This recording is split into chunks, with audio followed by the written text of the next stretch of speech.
Chers amis, bonjour, bienvenue, heureux de vous retrouver dans les studios de TV Liberté pour cette nouvelle édition du Plus d'éléments, pour présenter notre nouveau numéro de la revue pour la civilisation européenne. J'ai le plaisir d'avoir autour de moi François Bousquet, notre bonjour, rédacteur en chef, bonsoir. Nicolas Gauthier, excusez-moi, j'avais un autre Jean en tête. Nicolas Gauthier, vous êtes un habitué de ces studios, notamment au Bistrot Liberté. Vous êtes rédacteur à Éléments et rédacteur aussi, surtout, et peut-être de plus en plus, principalement au Boulevard Voltaire. Bonjour. Bonjour cher Nicolas. Patrick Luzinki, directeur artistique de la revue Éléments et aussi très actif sur les réseaux sociaux, on peut vous retrouver.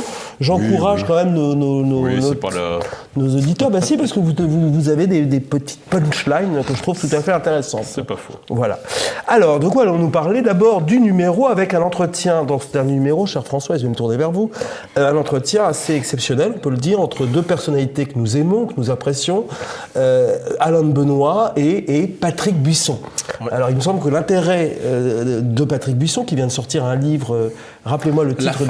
La fin d'un monde, voilà, qui est une étude à la fois sociologique, historique, littéraire, puisque Patrick Buisson a cette qualité d'avoir aussi une grande culture littéraire, et même de chansonnière, si je puis dire, puisque c'est un amateur de Georges Brassens et d'autres auteurs-compositeurs. De quoi parle cet entretien? C'est intéressant de confronter d'ailleurs deux traditions, puisque d'un côté on a quelqu'un qui vient de la tradition maurrassienne, et puis de l'autre Alain de Benoît, qui est assez éloigné de cette tradition-là. Mais il y a sans doute des convergences. Et l'un qui est plus un philosophe et l'autre plus littéraire, vous l'avez dit. C'est à l'occasion de la sortie de La fin d'un monde. La fin d'un monde, c'est un opus majeur qui paraîtra en 2 volumes. Pour le moment, il n'y a que le premier volume qui vient de sortir, chez Albin Michel, et qui est consacré à ces années 1950, 1960, 1970, où il y a un changement de paradigme social. Entre autres, la figure du père est abattue, est remplacée par le fils. L'homme par la femme, l'ancien par le jeune. Donc Buisson se consacre sur ces 15 années, les 15 qu'il appelle les 15 piteuses. Et ça a été l'occasion pour nous de faire un entretien, puisque le bouquin porte très largement sur la dimension religieuse des sociétés, comment les sociétés se structurent religieusement, en quoi la religion est la matrice du social. Et on a voulu confronter le païen aux catholiques, pas même aux chrétiens, plutôt aux catholiques. Et un catholique qui fait une défense paradoxale du paganisme et qui montre comment le christianisme va incorporer en Europe quantité d'éléments païens qui vont être balayés en 1962 avec le Concile Vatican II. Vatican II va se débarrasser de cette foi populaire, de cette foi vernaculaire, les processions religieuses, les pèlerinages mariaux, enfin toute la religion du petit peuple. Et cette religion du petit peuple est nourrie de paganisme. Donc on a voulu confronter le païen au chrétien et on se rend compte qu'il y a beaucoup moins de points d'opposition que de points d'accord. Il y a quantité de points d'accord entre l'un et l'autre. Et c'est un entretien fleuve, j'espère qu'il fera date. C'est un ensemble de 6 pages consacré à ce livre. Et j'insiste sur cette dimension, c'est le Buisson, en fait, on peut dire, le livre de Buisson, c'est un livre de nostalgie, La fin d'un monde. Mais pas tout à fait. Si on lit entre les lignes, on se rend compte que Buisson nous explique que ce qui fait société nous fait défaut aujourd'hui. On ne fonde pas une société sur la laïcité. On ne fonde pas une société sur la neutralité religieuse. On ne fonde pas une société sur l'individualisme. On la fonde sur un patrimoine commun. Et sur une métaphysique, peut-être. Sur une métaphysique, sur un légendaire commun, sur un sacré partagé. Et comment refonder la société, comment refonder la communauté nationale. C'est tout l'enjeu du bouquin de Buisson et du débat avec Alain de Benoît. Voilà, écoutez, moi je vous encourage à voir cet entretien, deux beaux esprits, d'ailleurs qui ne sont pas toujours d'accord, vous ne l'avez pas relevé, mais enfin il y a quelques points de divergence, je pense que c'est important de le noter. Je pense qu'ils sont marginaux.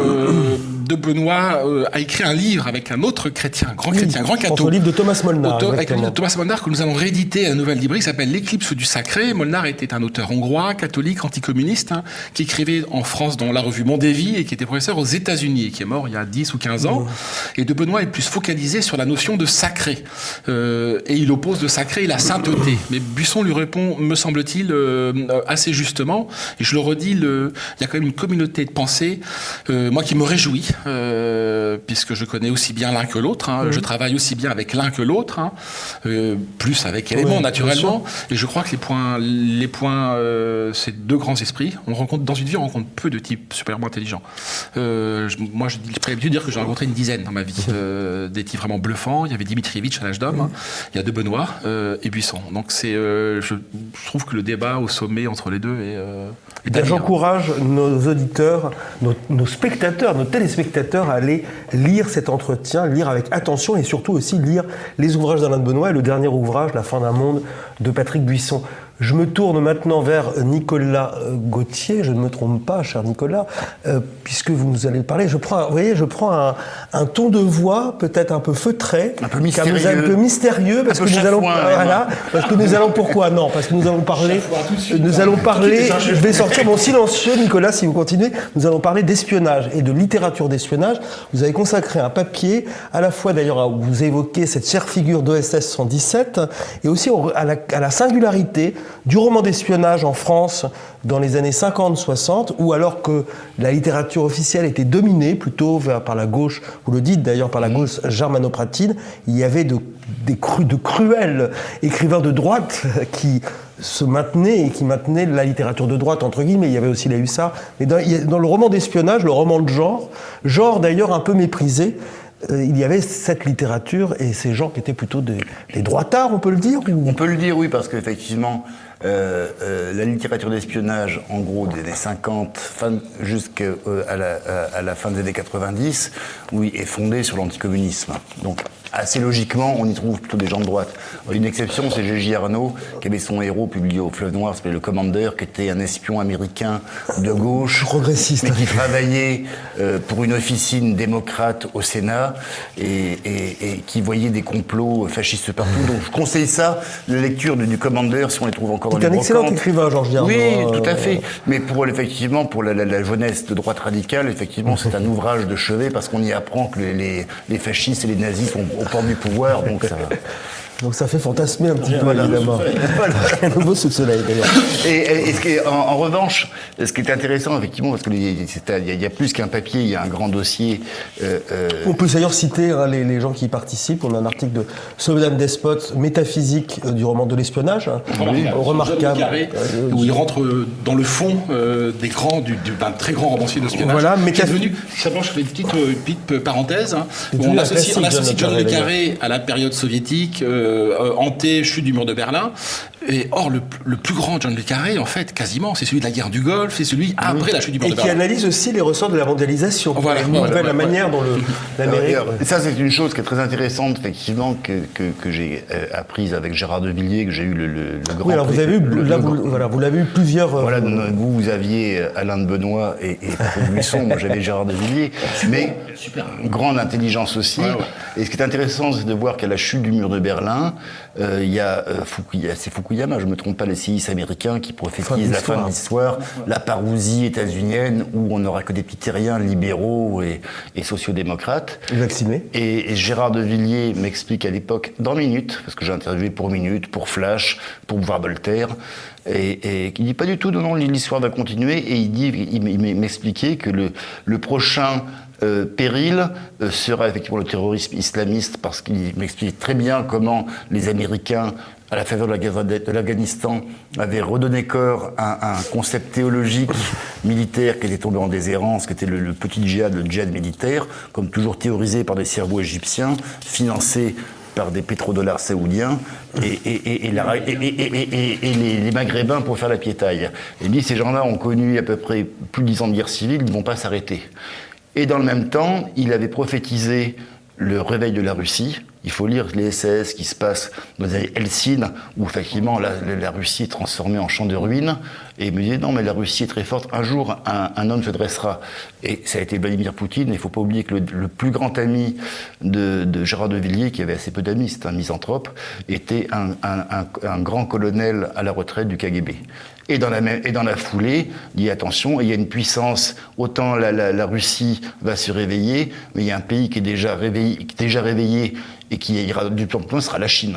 Donc en gros, ce qui se passe aujourd'hui, ça avait été prophétisé il y a de ça. Ce qui est intéressant dans le roman d'espionnage, vous le dites, c'est justement que ces questions, y compris d'ailleurs des questions métaphysiques, puisqu'il parle d'espionnage, parle de trahison, de meurtre, de péché, etc. C'est crime et châtiment en permanence, en quelque sorte. Donc c'est des sujets qui ont été un petit peu chassés du roman officiel, qui tourne un peu autour d'un nombril à Saint-Germain-des-Prés. Oui, parce qu'on pensait que Et parce que dans le roman noir ou dans le roman d'espionnage, puisque c'est le sujet, on a cette... Ça ramène du tragique. Ça ramène du tragique, exactement.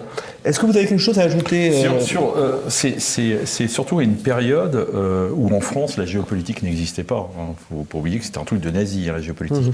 Et le seul qui faisait de la géopolitique à l'époque, c'était Gérard de Villiers dans ses livres. Oui. C'est-à-dire que c'était la possibilité d'être dans un pays où il nous expliquait exactement l'histoire, la culture, la géographie d'un pays et pourquoi ils étaient en tension avec tel et tel autre. Mais c'est un genre, effectivement, et le dossier le montre bien, l'espionnage. La gauche s'en est jamais emparée parce qu'effectivement, il y avait cette histoire d'Union soviétique contre les Américains. Donc il n'y a pas de grands auteurs de gauche, comme dans le polar, il y avait des auteurs de gauche ou de droite. Donc c'est un genre qui est un peu méprisé. L'image de l'espion, c'est souvent James Bond et Ian Fleming, c'est pas le meilleur des auteurs. Vaut mieux lire effectivement Le Carré, c'est magnifique. Le Carré, François a raison, c'est quand même des livres qu'il faut relire, parce que c'est extraordinaire. Extraordinaire. On peut citer aussi Vladimir Volkov, qui a fait quand même des romans magnifiques. Et c'est vrai que c'est un genre qui est à redécouvrir. Et aujourd'hui, c'est en train de... On voit, ça marche par la série, on voit qu'il y a des séries qui commencent à marcher. Cette question. Moi, je pense à Robert Little, évidemment. Aussi. Il y a Robert Little, il y a une série excellente qui s'appelle Les Américains, qui ce sont ces fameux espions soviétiques qui étaient ancrés dans la société américaine. Que j'ai vu et je conseille à tous nos donc il faut relire, et c'est vrai que Gérard de Villiers a été l'un des seuls, vraiment, en France, à avoir... Un de ses plus grands lecteurs, c'est Camus Védrine. Hein. Ouais. Et la CIA. Et la CIA, qui sait traduire tous les SS en Parce qu'aujourd'hui, d'avoir Hubert Védrine comme lecteur, c'est pas forcément une bonne chose. Hein. Non, là, ça peut être très dangereux. Ça devient sulfureux. Ça peut être très dangereux, et puis nous, on ne peut plus diriger le... Mais Roland Dumas, photographe de Soufre, était que j'ai interviewé à plusieurs reprises, était un grand lecteur de SS. Hein. Et Alain de Benoît est un grand lecteur de SF, on peut le dire aussi. Les gens du Quai d'Orsay, c'est bien, puis c'était fabuleux. Ça leur fait faire des économies d'analystes, ils avaient juste acheté le livre au kiosque en bas de la rue. En plus, il y avait de jolies femmes parfois sur la couverture. Oui, c'était assez cisgenre. Hein. Alors je vois le temps qui défile, cher François, je vais me tourner vers vous parce que je crois que vous voulez nous présenter quelqu'un et un article. Alors moi, oui, en l'occurrence, on va intervertir nos rôles, hein, puisque vous avez Est-ce que vous voulez prendre ma chaise ou non? Il y a des problèmes de micro et puis de caméra et d'angle. Hein. Oui. Vous avez consacré, alors tout le monde se rappelle de Dupont-Lajoie, vous avez consacré un papier, vous, à Mohamed Lajoie. Pourquoi sur l'islam, superbement sous-titré, sur l'islam d'atmosphère, où en fait vous répondez un peu à Alain de Benoît et à Patrick Buisson, puisque vous vous rappelez, il y a eu une polémique lorsque Patrick Buisson a lancé La fin d'un monde, sur la question du sacré. Est-ce qu'il y a encore du sacré chez les musulmans alors qu'il n'y en a plus chez nous?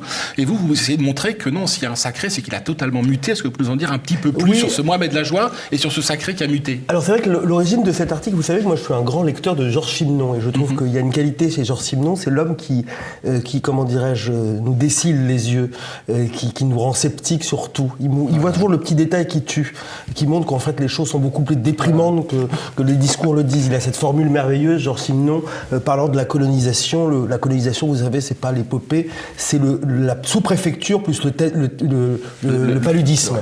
Voilà. Et j'ai essayé de voir ça sur l'islam parce que j'entends des discours chez certains de nos amis à gauche où ils pensent que le musulman moyen serait un futur révolutionnaire, on essaierait de mêler Mahomet, Che Guevara et Caroline de Haas, qui me semble quand même assez compliqué. Et à droite, et à droite, parfois que je considère comme une illusion de penser que l'islam serait, alors ça on le voit chez certains guénoniens ou sous-guénoniens, serait un lieu où subsisteraient des vertus traditionnelles contre le monde moderne. Et moi, il se trouve que j'ai habité longtemps à Barbès, que j'habite pas loin d'un quartier où il y a une forte population musulmane, et ce que j'ai pu constater, c'est qu'on est très très loin de ces fantasmes. L'islam aujourd'hui, et d'ailleurs il a muté, on pourra revenir, parce que ce n'est pas la même chose ce qu'il y avait dans les années 80. Regardez la photo de la marche des beurs, aucune femme voilée, un pro-palestinisme assez débonnaire et plutôt gauchisant, sympathique, sympathique on peut le dire, mais c'était pas du tout le cas maintenant. Maintenant on a des salafos McDonaldisés, si je puis dire. C'est le mélange, on a sous-titré cet article d'ailleurs, c'est la rencontre du pire de l'Orient et du pire de l'Occident. Et c'est ce qu'il suffit de constater en écoutant, en regardant les gens dans la rue. Hein. Je fais une longue énumération de faits, de phénomènes que j'ai pu observer dans la rue, notamment cette femme voilée, presque presque en voile intégrale au moment d'Halloween, traînant ses 4 bambins obèses avec une citrouille parce que c'était Halloween. Plus le tchador. Plus le tchador, exactement. Donc c'est l'américanisation de l'islamisation, ou l'islamisation de notre américanisation. Donc c'est l'horreur. Et c'est une horreur sans héroïsme, c'est pas une horreur. Alors il y a en effet des attentats avec des jeunes qui se suicident en se faisant exploser et souvent en mitraillant des enfants, ce qui est quand même en termes d'héroïsme assez peu sympathique quand même. Mais moi je pense ce qui qualifie le plus certains musulmans en France, c'est leur profonde médiocrité spirituelle, intellectuelle et morale. Il y a une misère dont il faudrait parler, une misère du musulman. Je prends le musulman comme figure évidemment. Mais de ce que est devenu le religieux. Ce qui est devenu le religieux, mais une misère morale, sexuelle et intellectuelle. Cher Olivier, il ne faut pas oublier qu'aujourd'hui en France, l'islam est devenu un marché comme les autres. Évidemment, c'est le quick halal, c'est les rayons halal dans les supermarchés. Pour revenir sur l'américanisation, c'est pas pour rien que l'islam s'entend très bien avec les Américains et le protestantisme. Il y a un puritanisme aussi. Il y a une religion qui est assez basique, qui est une religion dans les deux cas qui s'arrange très bien avec le business. Alors, pas d'alcool, on boit pas d'alcool, etc., comme chez les protestants, c'est un peu ça. Oui. Mais par contre, on est là pour faire du business, des affaires. Effectivement, on porte des Nike, on va au McDo, parce que le McDo, c'est formidable. Et les McDo, vous savez, en Arabie Saoudite, sont séparés hommes-femmes, etc. McDo a très bien compris, etc. Mais ils mangent la même merde. Ils mangent la même merde. Ouais. Autre chose que j'aimerais, excusez-moi, Patrick, autre chose que j'aimerais soulever aussi, c'est la mutation. Il se trouve que quand j'habitais au fin des années 90, début des années 2000 à Barbès, j'ai quelques bons souvenirs de ce quartier, qui était déjà un quartier assez arabisé, mais où il y avait, par exemple, je le cite dans mes articles, des cafés, le Petit Saint-Denis. D'ailleurs, en face du Petit Saint-Denis, il y avait l'Ethnic Bar, où il n'y avait que des bobos blancs, et au Petit Saint-Denis, il y avait des Arabes, des Français, mais c'était des Arabes du coin, des vieux Chibani, etc., et qui, au moment du Ramadan, offraient le couscous avec une bière gratuite. Ou non, c'était la bière, on payait sa bière, on avait le couscous gratuit. Tout ça a disparu, sous l'effet notamment d'Internet, puisque se trouve un ami d'origine algérienne qui me disait qu'Internet, dans les familles, avait une influence et a détruit un certain islam, on va dire idiosyncrasique, traditionnel, où se mêlaient des traditions pré-islamiques, une certaine assimilation française. Et on est passé de cette réalité à une réalité effroyable qui est le salafisme plus l'américanisation.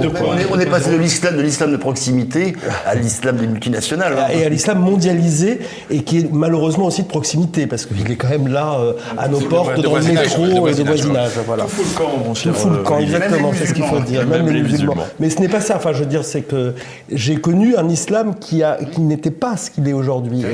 Et il faut le prendre, un islam plutôt populaire. Mais ce qu'il faut prendre tout à l'heure du catholicisme populaire d'avant Vatican II, il y a eu aussi. Ça ne veut pas dire qu'il n'était pas gênant d'ailleurs. Il y a eu un islam populaire d'avant le salafisme. Voilà, simplement, il n'avait pas sa place ici.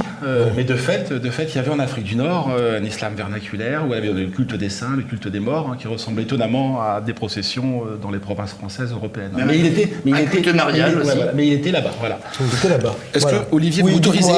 Cette émission, c'est le plus d'éléments. C'est pas le plus de livre arbitre, mais je voudrais. Mais c'est deux amis. Je voudrais présenter le dernier numéro de Livre arbitre, avec un énorme dossier sur la littérature régionale et la nature normande, entre autres, et vous recommander le numéro précédent sur Céline, de Livre arbitre, qui était vraiment fabuleux, dirigé par Émeric Sian-Granger. Donc c'est une revue amie, beaucoup de collaborateurs d'éléments y travaillent. C'est vraiment une très très bonne revue littéraire. Oui, merci. Vive Libre Arbitre. Moi, je recommande aussi, en effet, ce numéro particulièrement et celui sur Céline. Nous avions reçu Émeric Sian-Granger, d'ailleurs, lors de notre dernière émission. Notons qu'Émeric Sian-Granger collabore aussi à Éléments et dirige une collection célinienne à la Nouvelle Librairie. Je vais me tourner une fois de plus vers Nicolas Gauthier. Que d'honneur. Mais parce que vous êtes quelqu'un de très honorable, cher Nicolas, et d'admirable. Vous voulez m'emprunter du pognon, vous avez un service à me demander.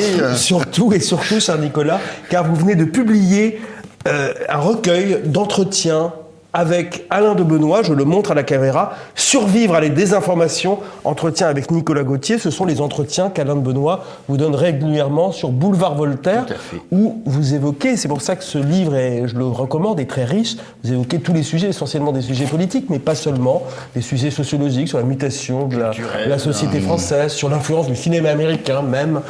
Parlez-nous un peu de ce livre. D'abord, c'est le second livre d'entretien avec Alain de Benoît. Survivre à la pensée unique était le premier qui a monté à 5 ou 6 ans. Et puis, on a décidé de continuer. Et non, ce qui est intéressant